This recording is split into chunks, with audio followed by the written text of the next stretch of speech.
Hi, everyone. My name is Sami, and I'm the VP of Events for LCS. And today I will be your host alongside my two co-hosts, Tyler and Will from the events team.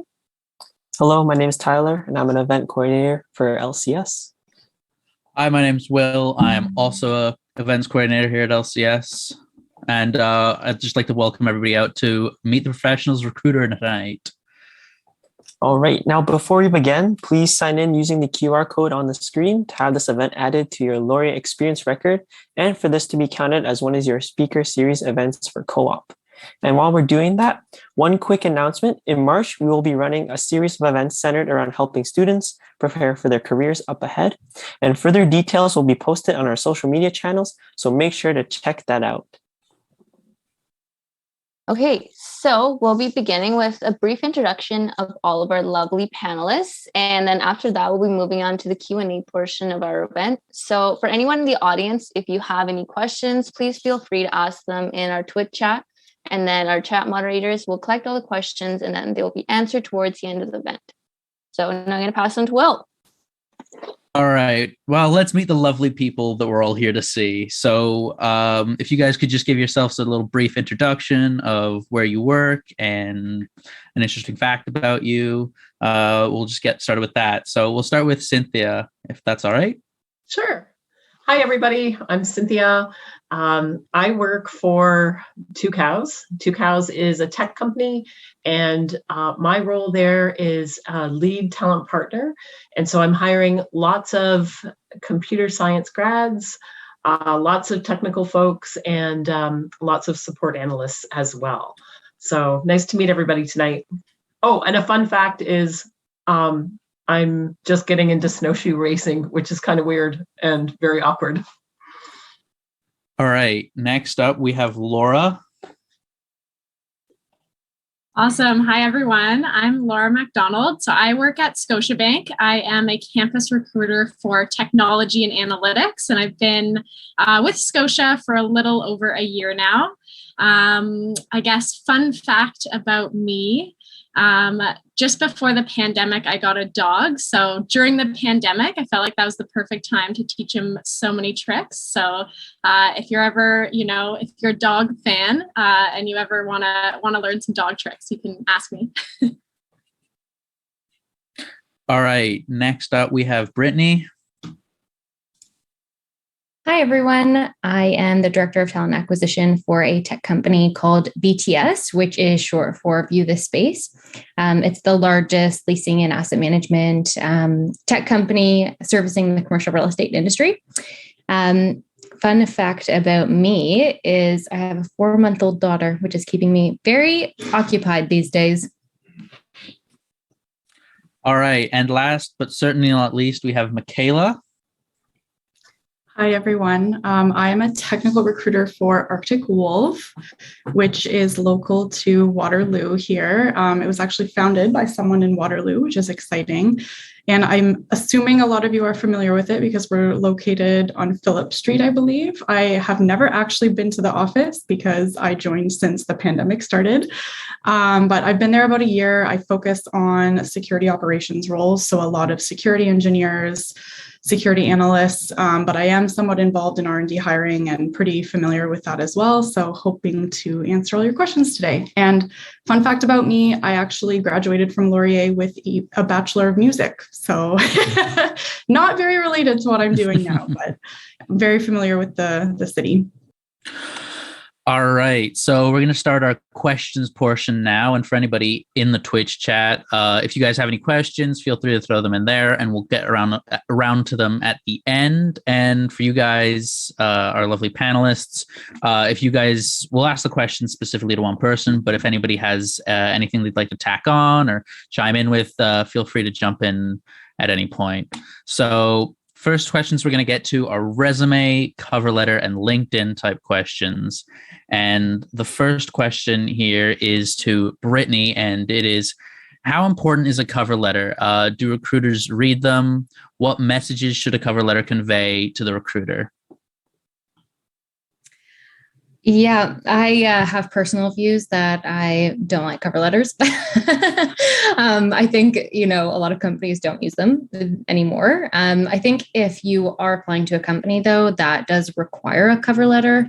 I think just taking into consideration that recruiters don't spend very much time, right? Like if you have paragraphs and paragraphs on your cover letter, it's probably too much. Really, what you want to convey in that first statement is, why are you interested in this opportunity, and really positioning yourself for the role that you are applying for, and also the company. I think also attention to detail is super important here, because the times where I have seen cover letters, sometimes I see them with the wrong company name or, little mistakes like that. And you want to just be super, super careful that you're sending them in for, the right opportunity. Definitely made that mistake before. Anybody else? Any insights? I agree. I would just like to add, in technical roles, my experience has been probably fewer than 10% of candidates actually do cover letters nowadays. Other people might have differing opinions. I actually think that they're more geared toward the hiring manager than the actual recruiter. Most recruiters I know don't read them in full. They might glance over them if they're like on the fence about a candidate, but hiring managers do still nowadays see it as kind of a nice personal touch. So it might go further with the hiring manager than the recruiter, but also all the companies I've worked for, they were not expected.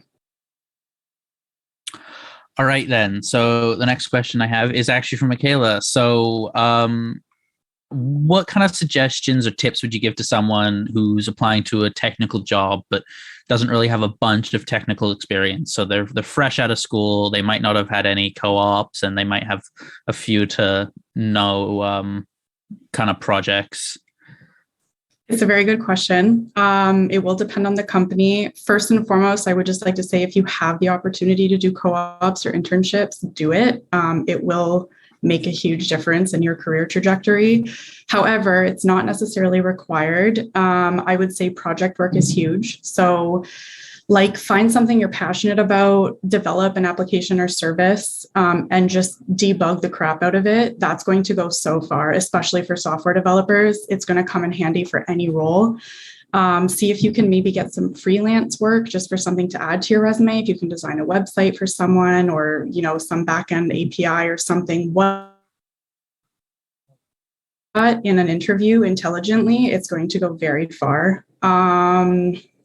And then I guess maybe just self-study on fundamentals like networking, database, operating systems. Just being able to demonstrate in an interview that you can discuss those things intelligently is also going to go very far. I think that's all I can come up with off the top of my head. And if anyone wants to add anything. All right. So the next question I have is for Cynthia. So we kind of went over what happens if you don't have any technical roles, but what sort of non-technical roles should someone put on their resume? And are there any that are super important and should be on top of the rest of them? I think you're muted. Thank you. There we go. So non-technical roles that you put on a resume can include anything and everything you've ever done, okay? But anything that's relevant to the role. So for example, if you've done any kind of volunteer work, like what Will's doing tonight, facilitating, that's a skill, right? And I just connected with him on LinkedIn, and so he's going to be in my network now from here on in. And so that's something, any networking, any volunteer work, anything that is maybe a project that you developed a really cool, new, innovative process for. And I think the key is to list the skills within the example. So the easier you can make it for a recruiter or a hiring manager to understand your skills, the easier it will be for them to hire you. Sounds good. All right. Next up, we have piggybacking onto the back of the networks kind of idea is kind of how, and this is to Laura. So how should students go about networking through LinkedIn specifically? Is there something that people have done that worked better than just saying, hey, do you have any jobs? Yeah, for sure. And actually at Scotiabank, we don't accept resumes. So LinkedIn's definitely important from that front. So, keeping your LinkedIn updated, really important. And then also, reaching out to recruiters when you're adding us, adding a little message. Maybe you met us at an event. Maybe you're interested in something specific. That does go a long way. I think the other thing when you are updating your LinkedIn profile is updating your headline as well. So let's say you're a third-year student who is studying technology or interested in software development roles. When you've added me on LinkedIn and that's your headline, I can see that right away. And I can see right away that that's a really important person that I also want to connect with. And then I think just last kind of LinkedIn tip that I would say would be just making sure that you're being active as well. So, I know even for myself, sometimes it feels weird to kind of put yourself out there, comment on things. But the more active you are, kind of the better it looks and kind of the easier it is to connect with you on certain things. Does anybody else have any tricks of the trade LinkedIn tips? Please don't use that template that LinkedIn provides you when you're messaging a recruiter. We have received hundreds or thousands of those exact messages before. So if you are really trying to stand out, that is not the way to go about it.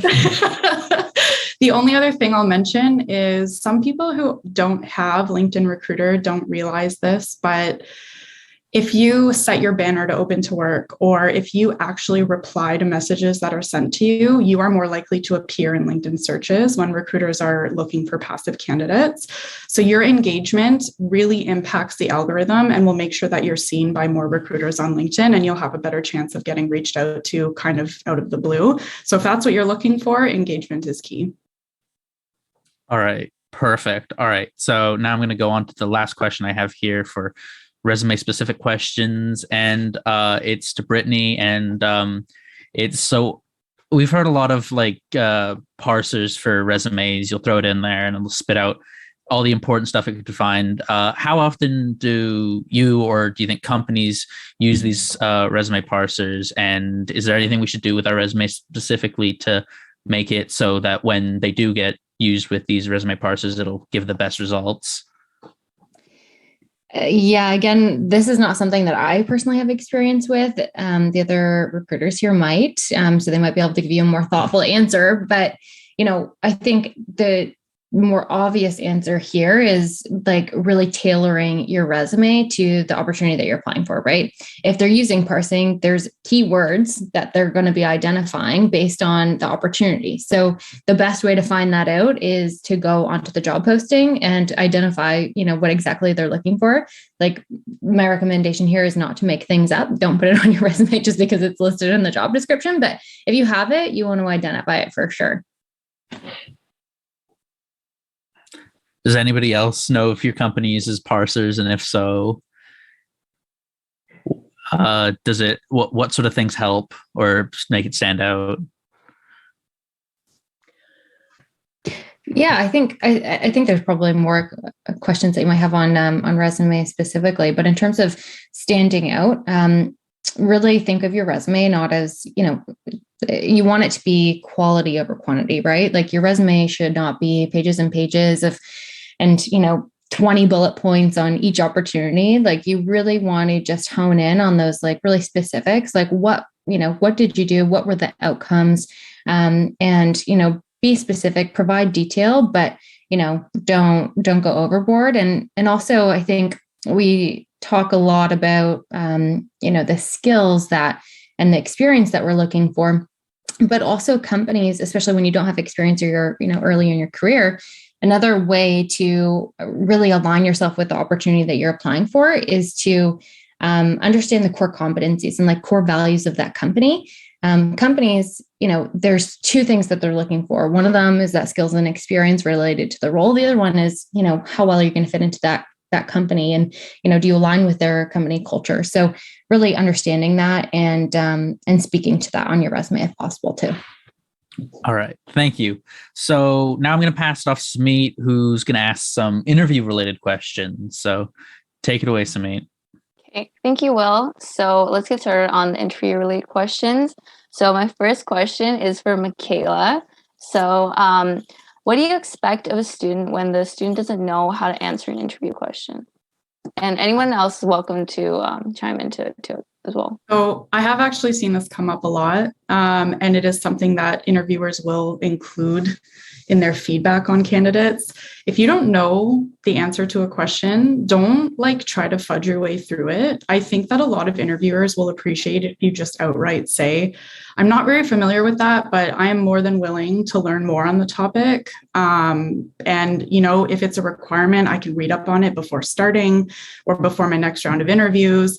So honesty and humility, I think, will go a long way. In my experience, people may disagree, but if that's the case, feel free to speak up. Does anyone else have any thoughts? I definitely agree with that. I think it's better to just be honest. I think if it's a question that's maybe a bit more abstract, you could talk through your thought process of how you maybe would answer the question if you don't know the exact details, but definitely good to kind of be upfront about what you do know and what you don't know. Okay. Does anyone else have anything else to say? Or we can move on to the next question. I'll just say a little bit of research can go a long way.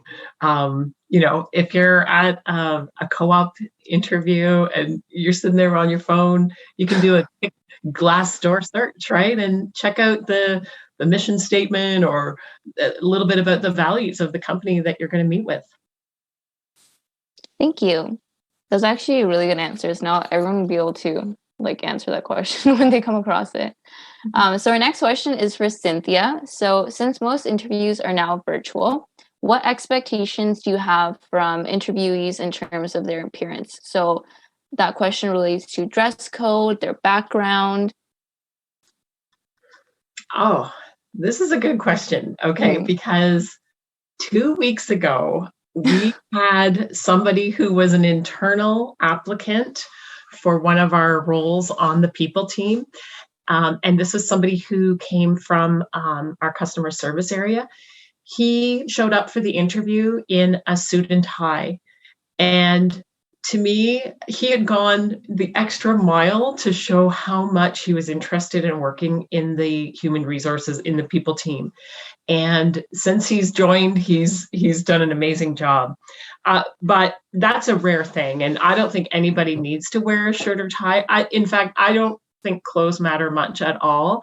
I think what's important is just being engaged and being sincere and being on and being ready to make an effort and just being original. I don't think the clothing matters as much. I don't think the appearance really matters. But if you do dress up, it's not gonna hurt, right? So brownie points. Yeah. For dressing up. Yeah. We kind of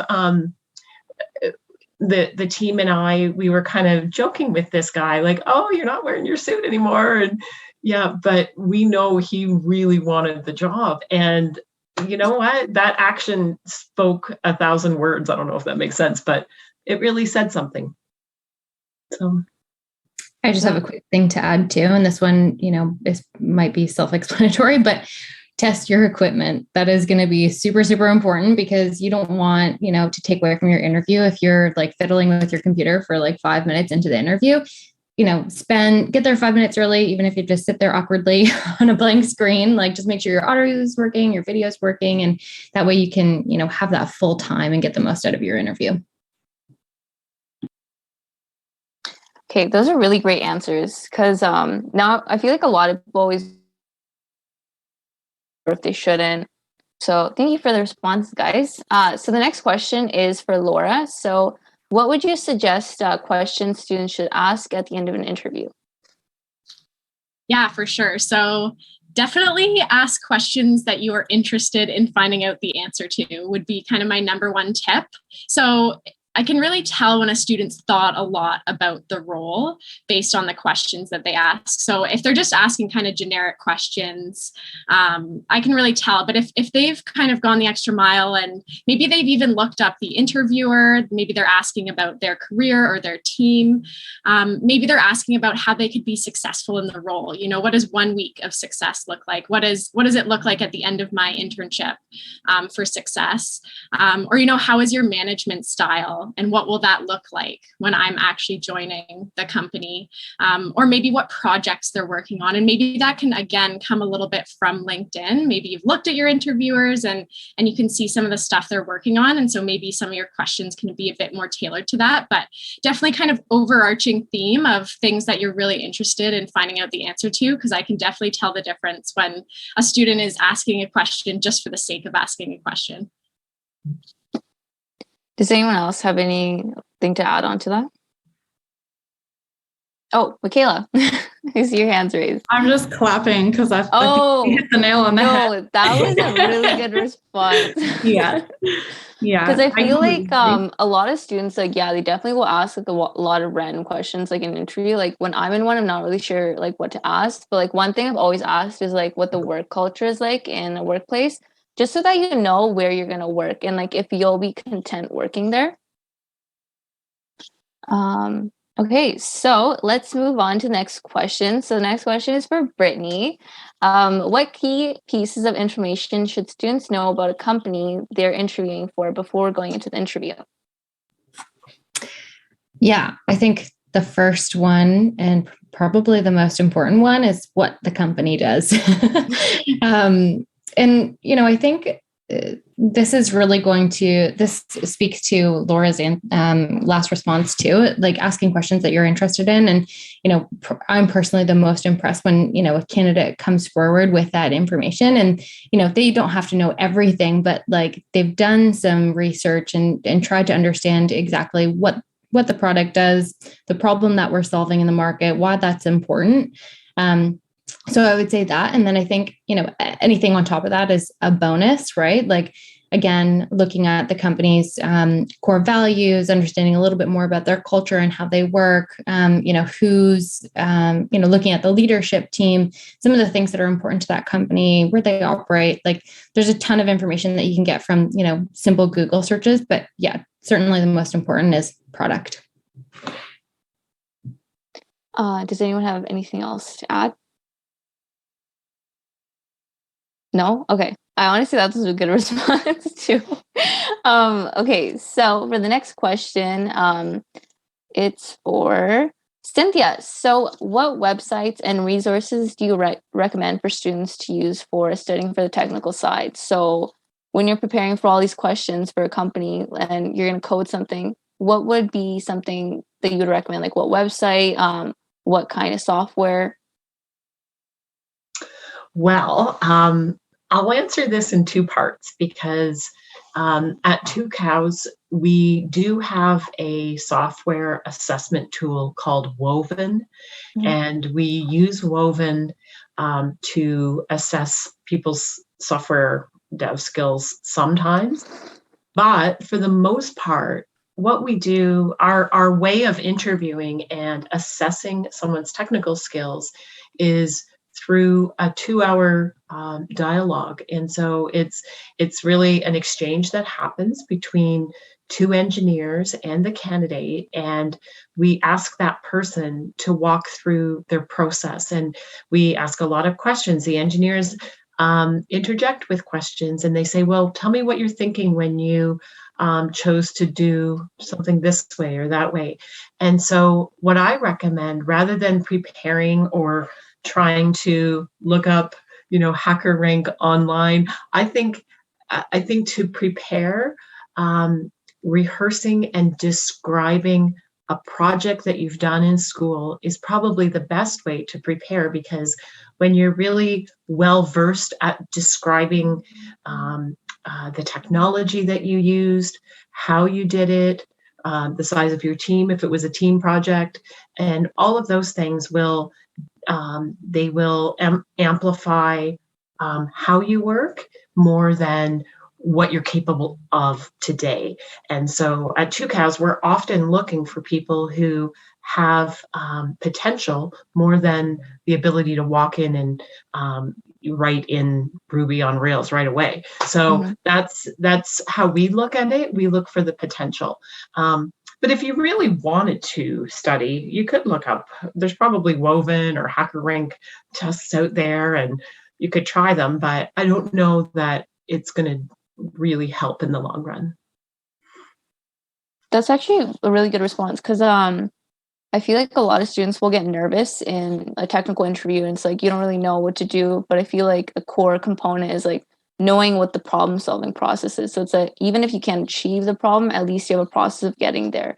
And like using that in the long run is a lot more helpful than like knowing how to solve every single problem there is.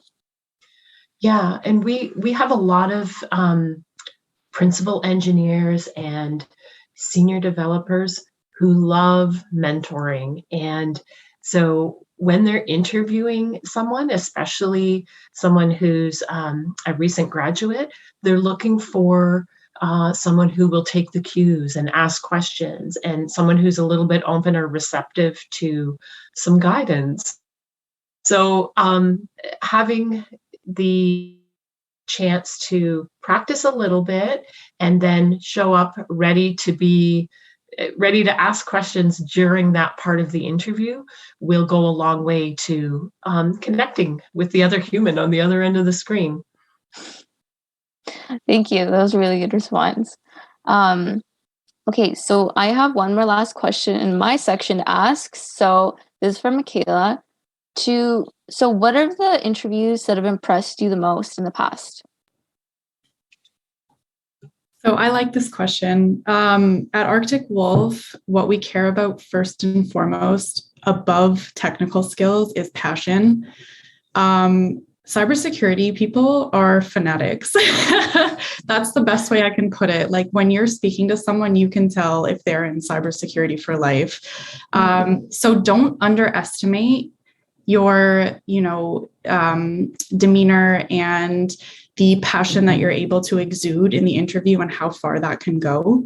Because there have definitely been multiple instances this year that we have hired people who did not do well in the technical portion simply because they showed a willingness to learn and a drive and, everything that we were looking for from that perspective. That is so important. Not every company is going to operate that way, but there are companies out there who value that above everything else. So that's just my limited perspective. Does anyone else want to tell us about some of their favorite interviews that they've had in the past?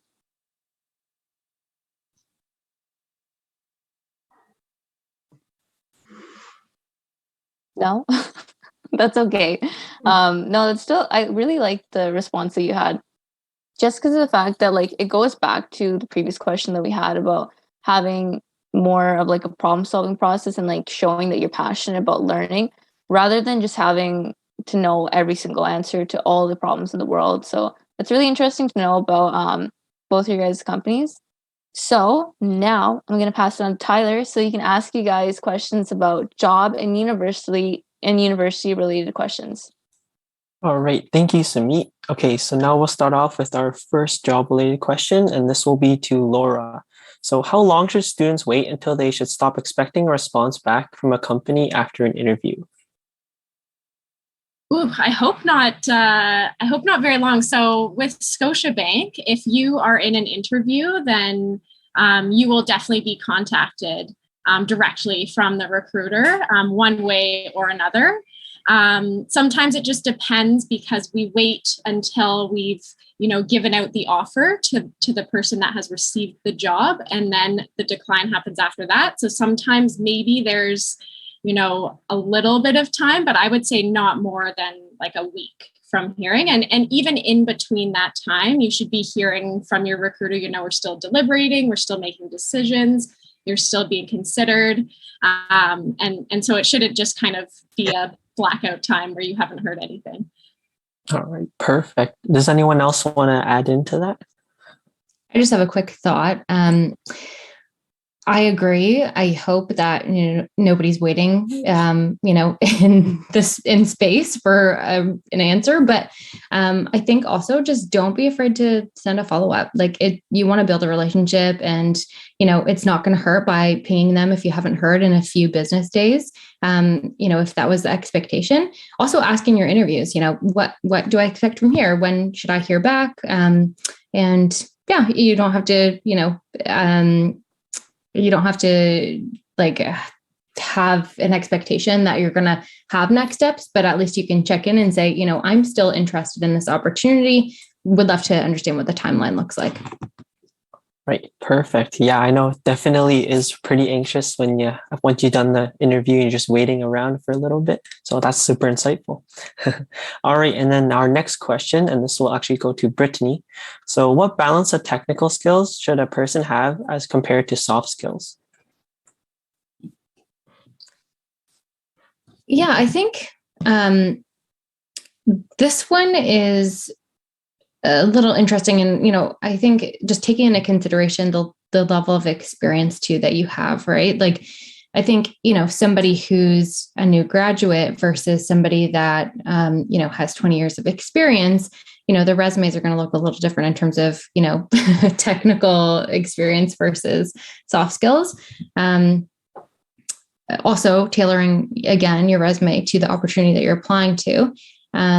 But I think both are equally as important. Again, I would worry less about the ratio, right? Like it wouldn't be, thoughtful for me to say 50-50 or 60-40, because that doesn't mean much. I think, try to just articulate all the, hard and soft skills that you have, and the things that you're working toward, and, the things that you're interested in. But again, I think people earlier in their career just, by nature, are going to have a little bit more on the soft skills piece. Oh, sounds good. Does anyone else want to chime in as well? Or no? All right. And we'll move on to the next question then. And this one's going to go to Michaela. So what expectations do you have for a potential hire who has no prior technical work experience? It'll depend on the role. I would say my expectation is that you would treat school as job prep. I know sometimes that's difficult. A lot of us just try our best to pass that final exam, and then the information leaves our heads right away. But honestly, the new grads who are the most successful are the ones who take it seriously and find the things that they're passionate about and really dedicate their time to those, because it's going to stick with them and they're going to be able to demonstrate that they have something to offer in the interview process. And then, kind of on the back of that, I would just say be able to articulate really well, what it is that you're looking for, why this experience is exciting to you, and what it is that you have to offer. Because realistically, if a company is willing to hire someone with absolutely no work experience, their expectations probably aren't, anything too lengthy or intense.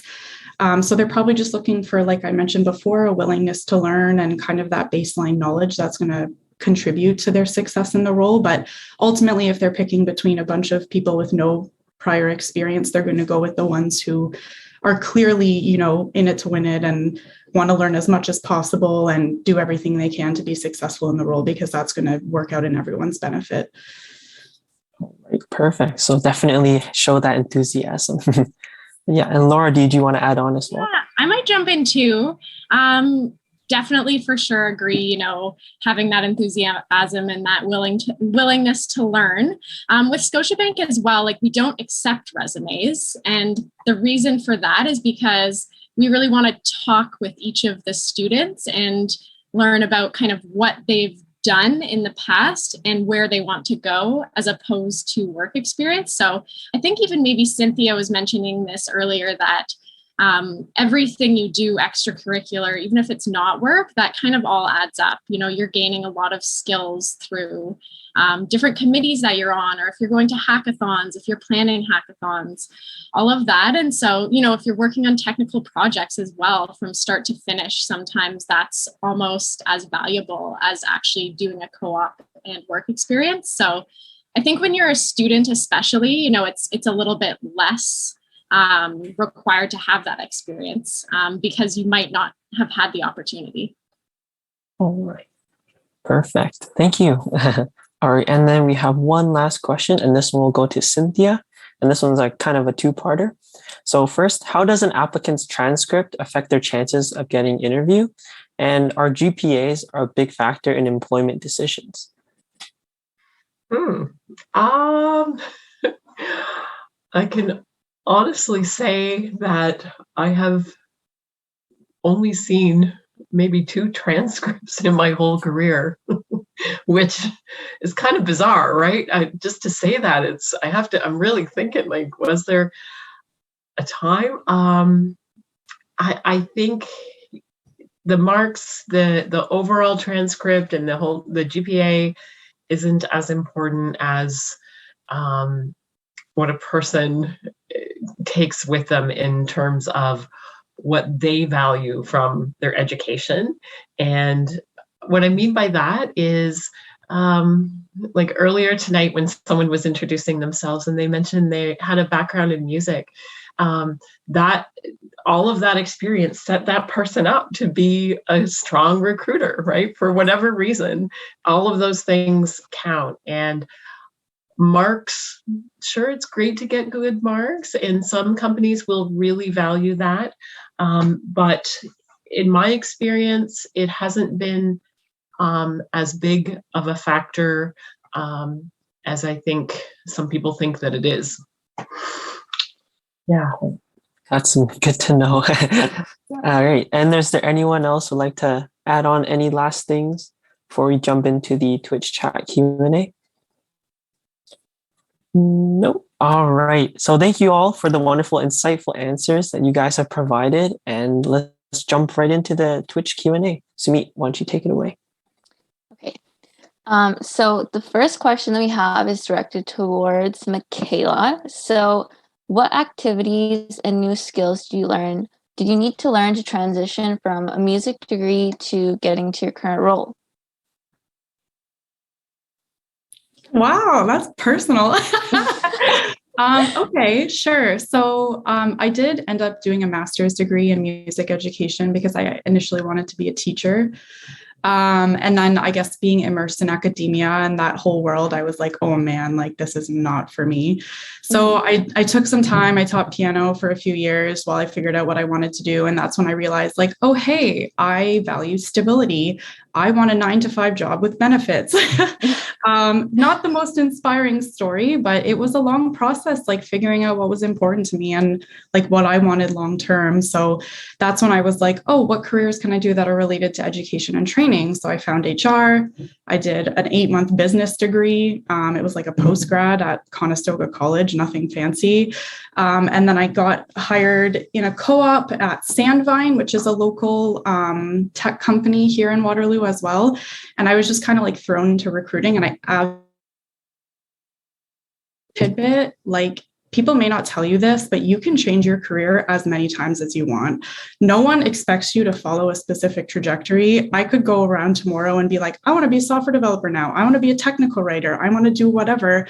And that's available to you. So like, just keep in mind, you can reinvent yourself. You can learn new skills. Like the world is your oyster, whatever other cliche I can possibly throw out there. Yeah, it's available to you as you kind of learn and try new things and discover what works for you and what doesn't. I hope that answers your question. That was such a good response. I'm not just saying that just to say it. Like, I feel like so many kids like go into a degree and then they don't know if they like it or not. And like, even like I have a family member, like he's in a degree that like he didn't enjoy and now he's going to switch into business. And like, this is a really great story just for like anyone in the audience that's thinking that, hey, like maybe I do want to go into recruiting or I want to go into something else that's not related towards my degree. So thank you. We honestly, I'm sure everyone in the audience like, appreciates that response a lot. It was very motivational. Yeah, it was. It was so good. Thanks for the question. We have another question here. So should you expand on your technical skills in your resume instead of just listing the languages, i.e. like C, Python, Java?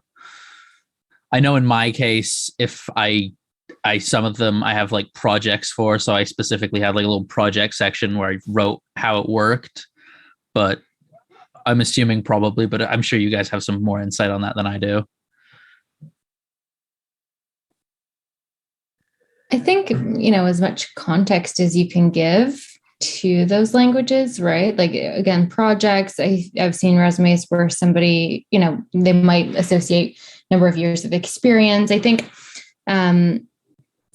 really, and it's a little bit more challenging because you don't know, how a company is going to level you in terms of, number of years or, quantifying that experience. But I think the best that you can speak to, like, your comfortability with those languages is going to be super helpful.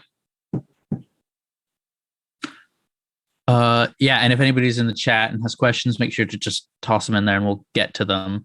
So another one here is, if someone gets asked the question of what are some of your weaknesses, are there like any specific answers that you guys are looking out for, or is it just to see kind of how they take the question? I hate that question.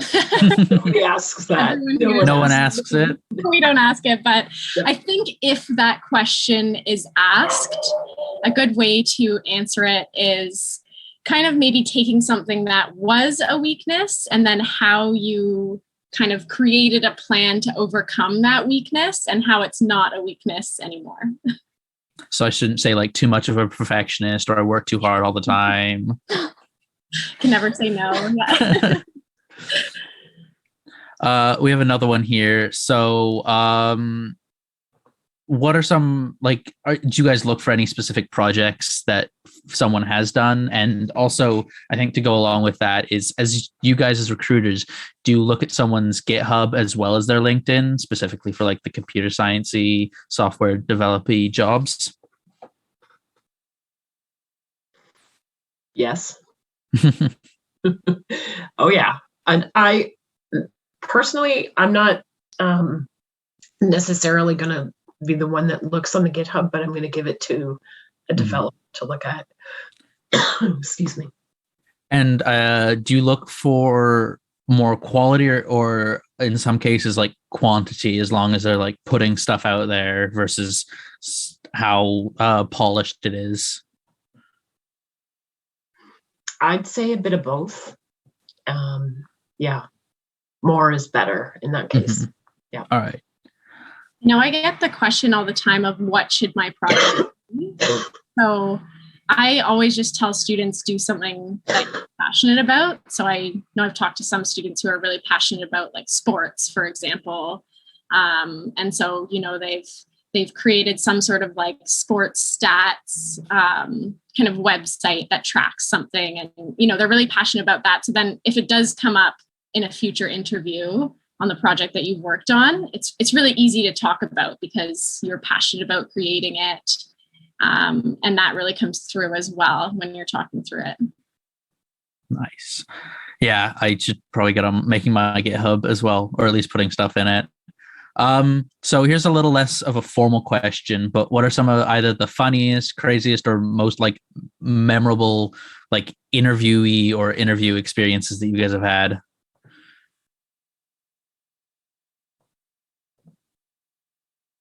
Memorable good or memorable bad? Either or. I'm sure memorable bad is probably some good stories.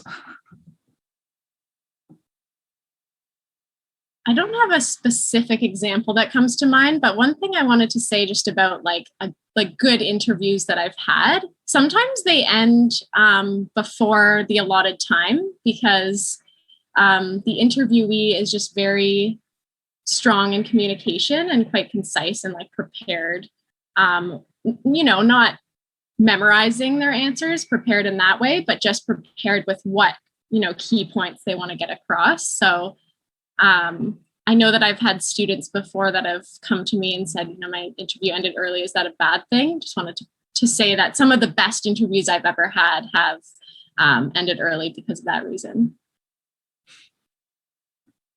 Right. Yeah, I don't know if anyone else has a specific situation that they remember. Yeah, I'm gonna pass it off to Tyler now. He's also got some questions here to ask. Yes, for sure. All right. So one of the questions we had is, would any recruiter see it as a bad thing to have a lot of variety in co-op terms? So for example, let's say you did one in software development and then one doing business and then another one in IT.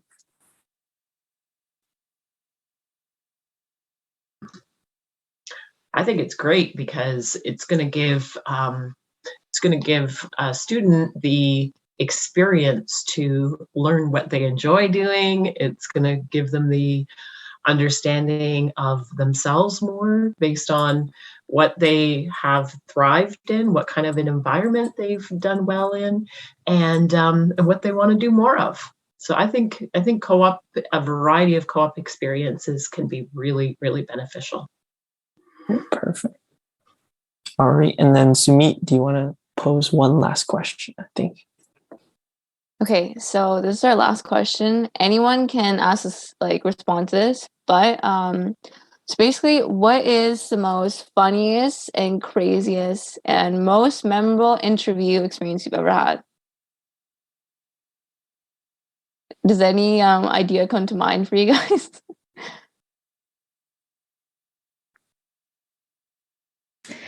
This is a loaded question.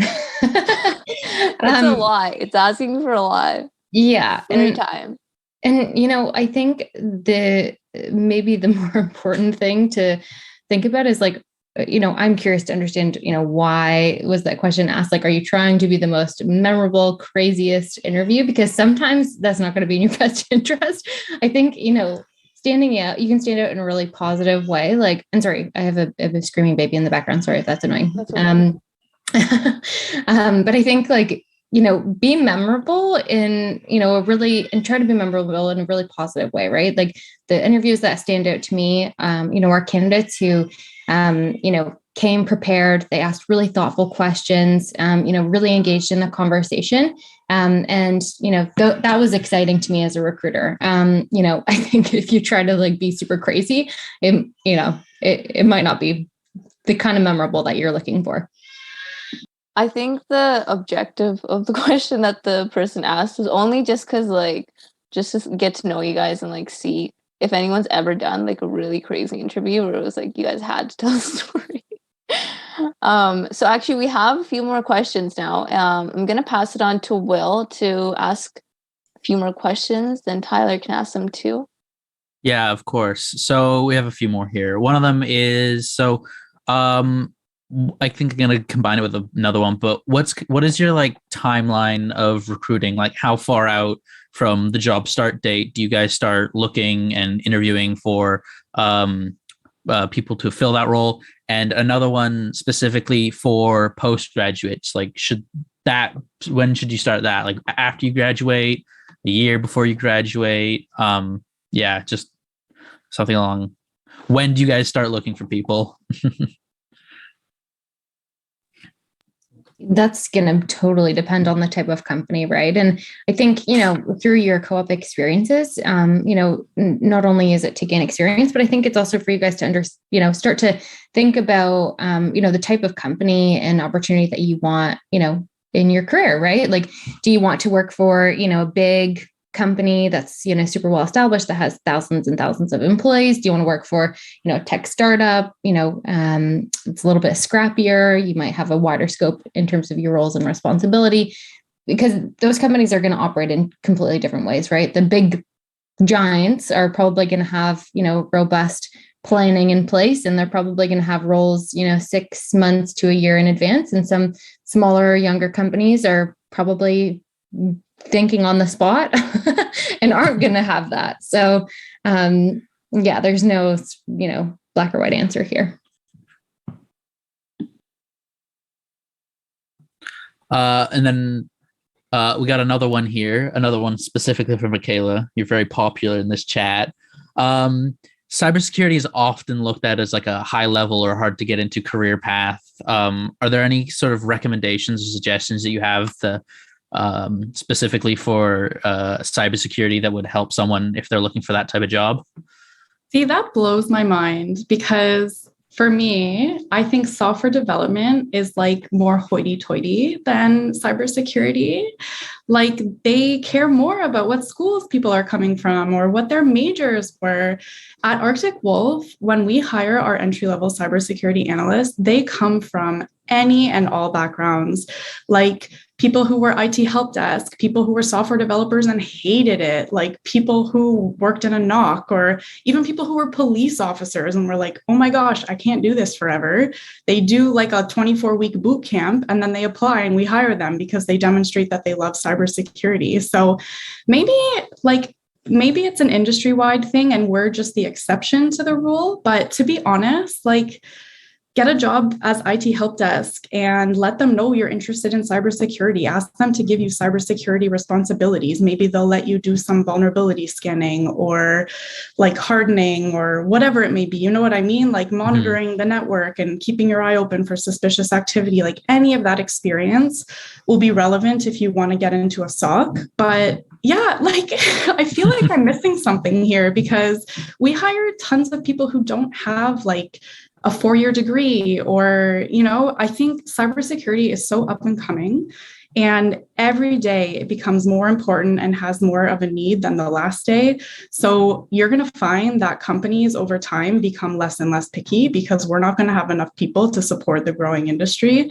So I think any technical background is relevant, but even just a general IT role or something, ask for them to give you projects or responsibilities that are related to where you want to go. And yeah, that'll get you your next job. Yeah, I think that definitely harkens back to the point that we've heard a lot is if you show that you're willing to learn, it'll probably take you a long way.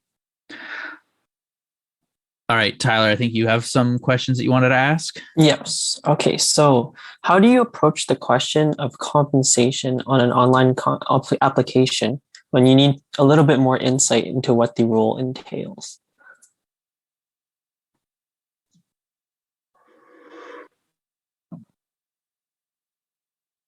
Any thoughts, comments? Yeah, this question is a good one. It can come up, from both parties, right? Sometimes a recruiter, legally recruiters can't ask you, what are you making? But they might ask, what are your expectations? Or you can come forward with that question, what have you gone to market with for this role? I think, it's in your best interest to find out what they went to market with before, giving a response. And also do, a little bit of due diligence ahead of time. Compensation is available on a lot of different platforms if you look, Glassdoor being one of them. So I would do a little bit of research and see where you stand in terms of the role that you're applying to. And try to just be, thoughtful around that conversation too. And I know it can be super awkward, but it's okay. You have to look at it for yourself and make sure that, you're getting fairly compensated for the work that you're doing. All right, perfect. And one other question that we have here is, when you have a follow-up email after an interview, what kind of things do you expect from that?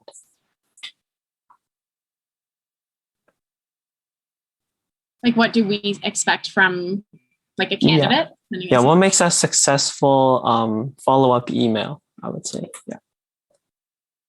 I think, again, just being genuine. So, if the candidate is thanking us and then maybe something that was discussed during the interview, I really appreciated meeting, so-and-so and so-and-so, the interviewers, and, discussing the role. And I really liked their answer around, how to be successful in the space. Right. Something small is totally fine. Okay. Sounds good. Perfect.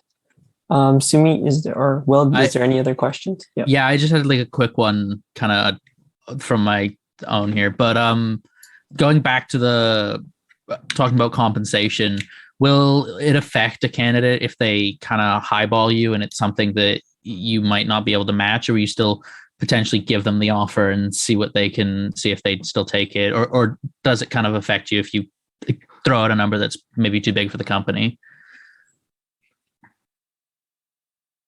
I think that's probably why it's important to, or try to at least, ask what they've gone to market with or what their range is before giving a number. And that way you can see if you're aligned with, that range rather than, getting in a sticky situation and being held to a number. Because, if you do put a really high number, it's outside of the range, unfortunately, what could happen is, you're not going to be considered for the opportunity because you don't fall within the range. So, I would try and just, reposition it and make sure the recruiter asks first. And also try to have the conversation earlier on so that you don't get, 4 or 5 interviews deep and then you realize you just wasted your time.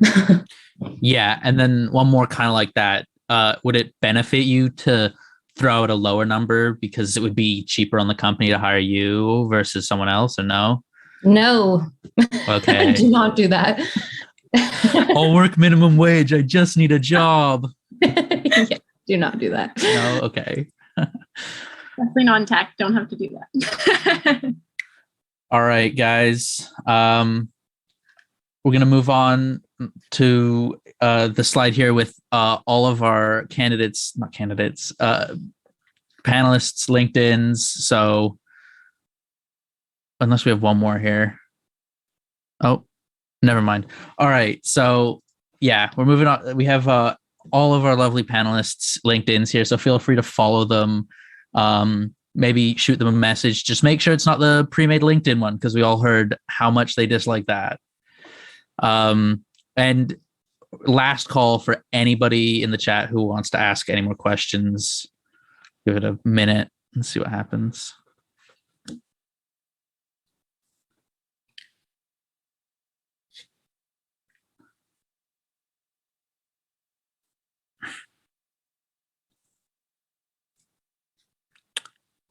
All right.